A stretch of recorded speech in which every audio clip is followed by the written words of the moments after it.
Bismillahirrahmanirrahim. Assalamualaikum warahmatullahi wabarakatuh. Baiklah, kami di sini akan menjelaskan tentang tugas statistika, yaitu tingkat kepuasan mahasiswa Politeknik Negeri Bengkalis terhadap Rusunawa. Sebelumnya, terima kasih terhadap Ibu Elvirami STMkom yang telah memberikan tugas dan memberi jangka waktu yang cukup untuk menyelesaikan tugas dengan baik. Saya akan memperkenalkan, nama saya Dimas Rio Ardianto, rekan saya yang kedua Muhammad Kristiawan, Muhammad Yusri, dan yang terakhir Rizky Afendi. Latar belakang dibuatnya penelitian ini yaitu Rusunawa memiliki peran krusial dalam membentuk pengalaman hidup mahasiswa di lingkungan akademis dalam menghadapi tuntutan perkuliahan yang semakin kompleks. Lingkungan tempat tinggal mahasiswa menjadi faktor yang dapat mempengaruhi tidak hanya kinerja akademis, tetapi juga kesejahteraan psikologis dan sosial mereka. Pentingnya penelitian ini tercermin dari pertumbuhan pesat jumlah mahasiswa yang memilih tinggal di Rusunawa. Faktor-faktor seperti fasilitas, keamanan, kebersihan, dan ketersediaan layanan menjadi unsur-unsur yang berperan dalam membentuk persepsi dan kepuasan mahasiswa terhadap Rusunawa. Penelitian ini diharapkan dapat memberikan kontribusi positif dalam meningkatkan kondisi asrama kampus, menciptakan lingkungan yang mendukung perkembangan holistik mahasiswa, serta meningkatkan citra institusi pendidikan. Tujuan dari penelitian ini yaitu yang pertama, mengetahui dan mendeskripsikan tingkat kepuasan mahasiswa Politeknik Negeri Bengkalis dalam menggunakan layanan dan fasilitas asrama kampus atau Rusunawa. Yang kedua, mengetahui apakah layanan dan fasilitas yang disediakan asrama kampus atau Rusunawa Politeknik Negeri Bengkalis sudah berjalan dengan baik atau tidak. Kepuasan di sini adalah perasaan senang atau kecewa seseorang yang muncul setelah membandingkan antara persepsi atau kesannya terhadap kinerja atau hasil suatu produk dan harapan-harapannya.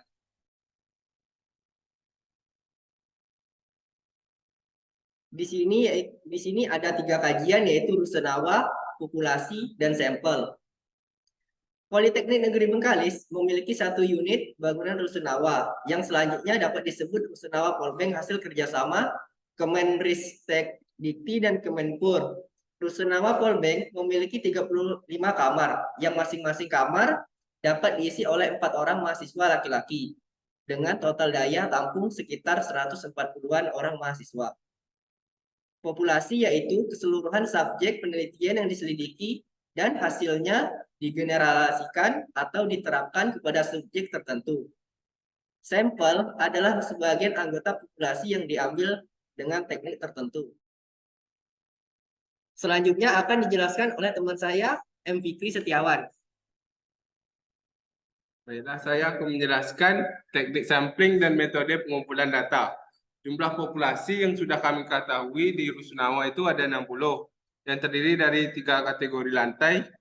Lantai 1 terdapat jumlah mahasiswa dengan 25, lantai 2 20, lantai 3 15. Jadi kami mengambil jumlah sampel dari populasi Rusunawa menggunakan teknik Slovin, di mana tingkat signifikannya sebanyak 60%. Jadi terdapatlah lantai 1 sebanyak 3 jumlah mahasiswa, lantai 2 3 jumlah mahasiswa, dan lantai 3 jumlah mahasiswa, dan seluruh sampel menjadi 9. Proporsional static random sampling adalah teknik pengambilan sampel pada populasi yang heterogen yang berstrata dengan mengambil sampel dari tiap-tiap subpopulasi yang jumlahnya disesuaikan dengan jumlah anggota dari masing-masing subpopulasi secara acak atau serampangan. Metode pengumpulan data dalam penelitian ini yaitu kuesioner. Terdapat 5 variabel yaitu kehandalan, daya tanggap, jaminan, empati, dan bukti fisik. Selanjutnya yaitu penyajian data. Kehandalan memiliki intensitas penggunaan sangat tidak bagus sebanyak 2 frekuensi, tidak bagus sebanyak 6, cukup bagus sebanyak 11, dan bagus sebanyak 5, sangat bagus sebanyak 3. Jadi totalnya 27 frekuensi. Jadi tabel diagram kehandalan cukup bagus menjadi persentase tertinggi yaitu 41% dan sangat tidak bagus memiliki persentase paling rendah yaitu 7%. Untuk yang kedua yaitu daya tanggap memiliki intensitas penggunaan sangat tidak bagus sebanyak 1 frekuensi, tidak bagus sebanyak 5, cukup bagus sebanyak 13, bagus sebanyak 4 dan sangat bagus juga 4. Jadi totalnya 27 frekuensi.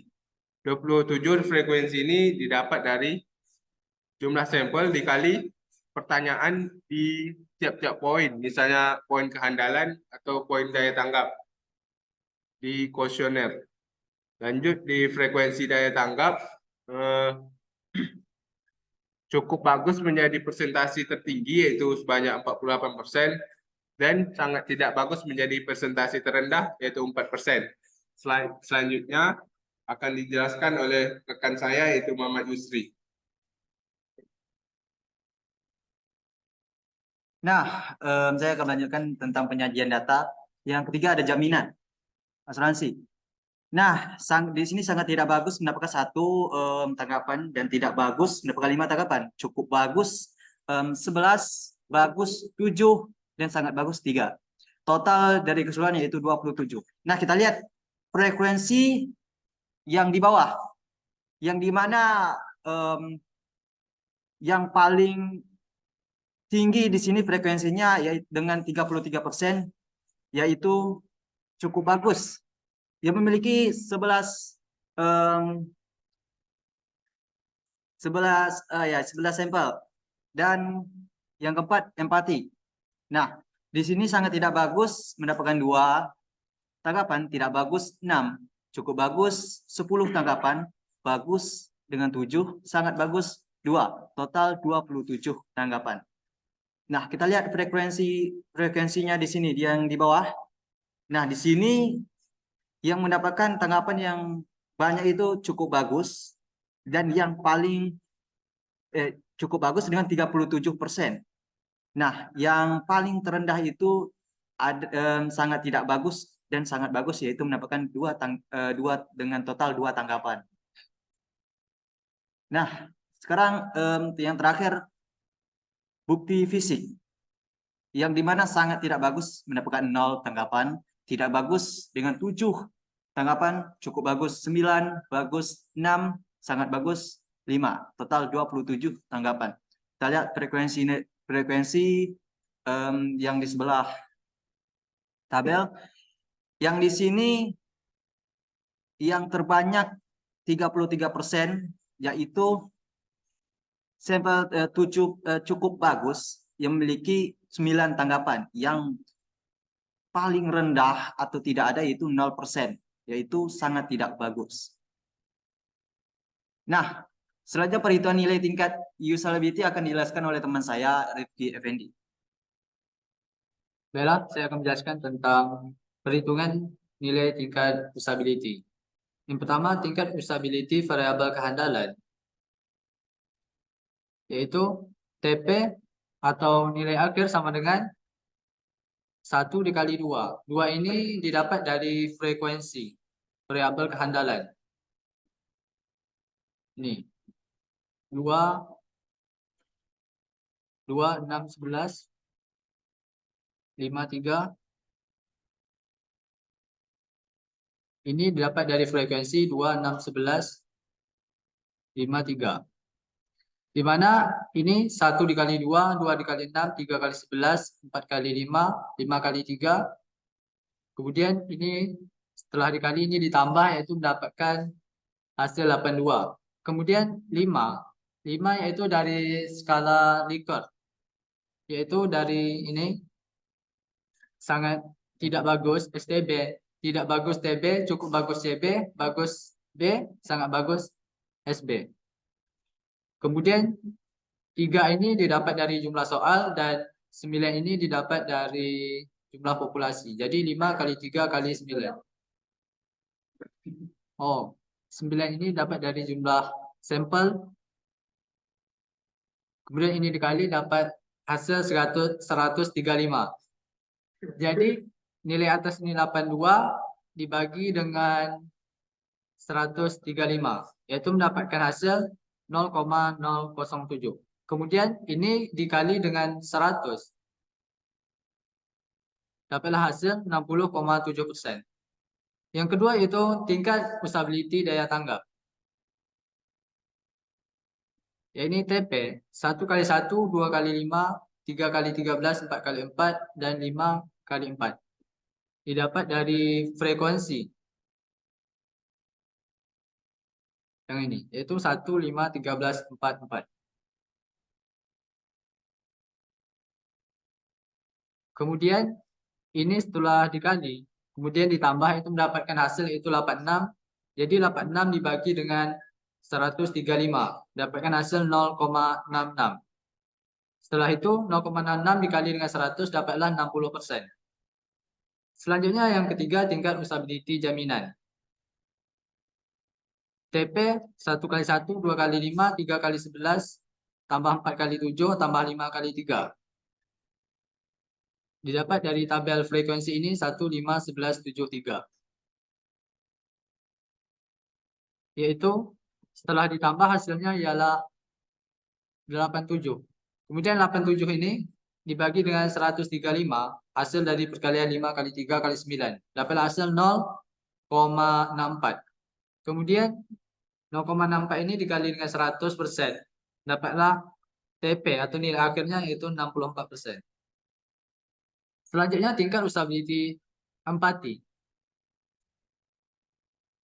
TP 1 kali 2 tambah 2 kali 6 tambah 3 kali 10 tambah 4 kali 7 tambah 5 kali 2 didapat dari tabel frekuensi empati yaitu 2, 6, 10, 7, 2.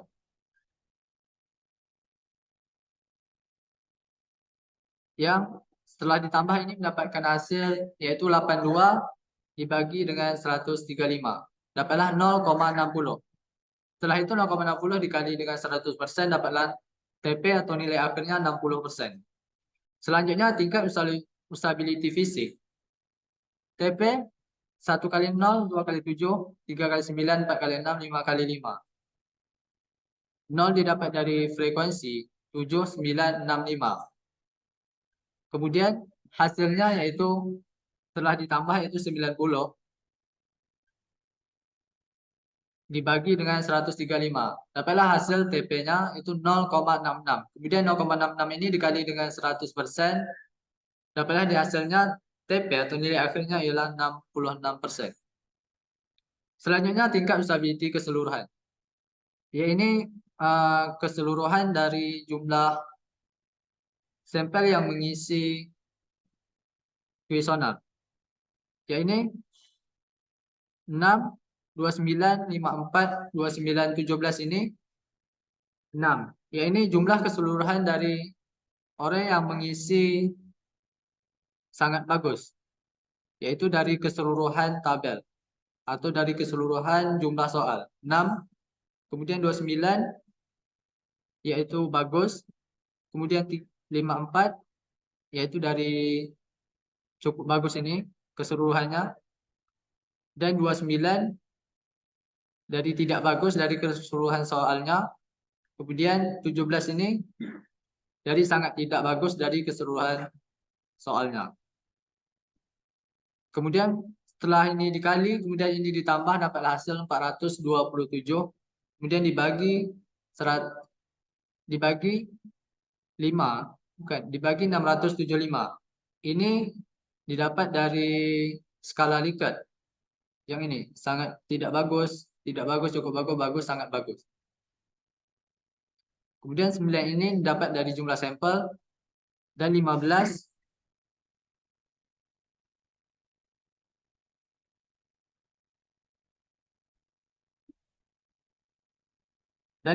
ini didapat dari keseluruhan jumlah soal. Dapatlah hasilnya 675.